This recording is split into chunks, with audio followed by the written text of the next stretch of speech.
Welcome to the Money Over 50 podcast, brought to you by Michael Hogue and Ali Hogue from Money Over 50 Financial Advisors.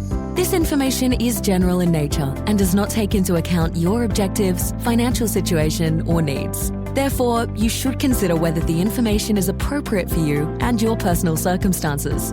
If you require personal advice, please contact Money Over 50 Financial Advisors. Here are your hosts, Michael and Ali Hogue. Welcome to the Money Over 50 podcast with myself, Ali. Today, I'm here to discuss how to basically choose a financial planner that's sort of right for you. So, the big thing, I guess, with a lot of Australians and a lot of people in general is getting their financial life on track. Now, it is a very important and scary thing to discuss sometimes, and it's especially important that you discuss those things with someone that you're comfortable of having that relationship with. So basically, I'm going to run through a few points here, things to be aware of and things to consider when you are looking for someone to assist you in your financial life and help plan for the future. So I guess number one, main point, understand what it is that you are looking for. So what it is that you are hoping to achieve can be very different to what it is that someone else is. For example, some people may, again, be particularly looking for retirement planning advice. So I think that would relate to a lot of listeners to this podcast, since this is what we talk about here. But other people might be at completely different stages of life. So there might be some who, say, a young couple who have just bought their first home and want to make sure that they have their life on track, that they are doing the right things to sort of set themselves in the future and make sure that they don't derail themselves anytime too early and too soon.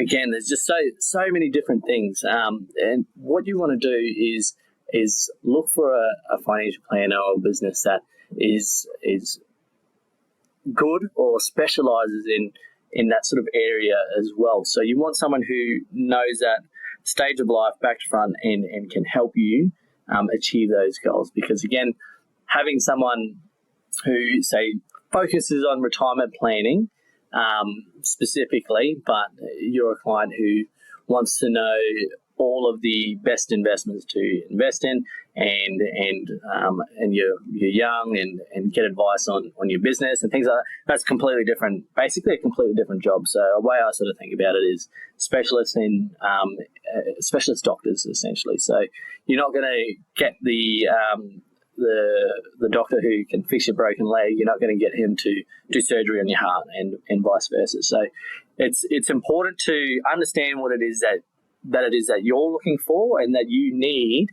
and finding someone who focuses on that and has those skills to be able to help you with those situations. So that's I guess number one.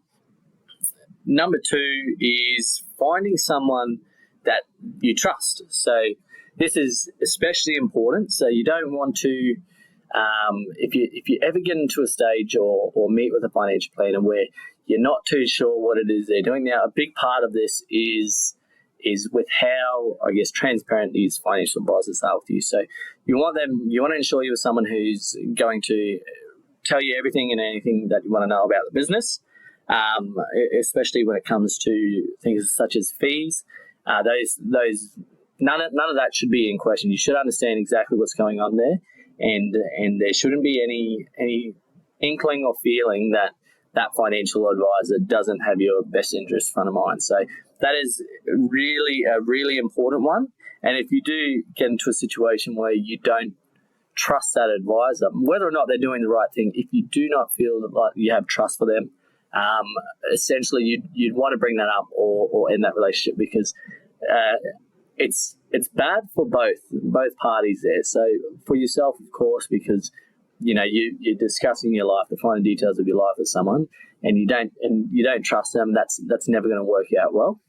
And then for the advisor as well, most of us would only prefer to work with people that we trust and who trust us back. So it's for the sake of both, you'd go, that relationship might not be suitable, and it's probably better for everyone if you were to find someone who you actually trust. So that one is really important because, again, I'll say this multiple times, but at the end of the day, we're talking about very serious things that involve your life, and basically we're trying to come up with a plan using this information to get you to where you need to be. So there needs to be trust there, and it's not saying that you have to trust everyone. It's saying find someone who you can trust and work with them rather than sort of forcing a relationship sort of out of necessity. So there's that one. Now, the other one, obviously, technical skills, that sort of goes hand in hand with the first point, but you want to make sure that they've got the technical skills to do the job that you require of them. So, again, this goes hand in hand with that specialized sort of financial advisor, because if you are working with someone whose main focus is that stage of life or the type of client that you are, more than likely they've seen that situation time and time again and are across any of those rules that are related to your situation.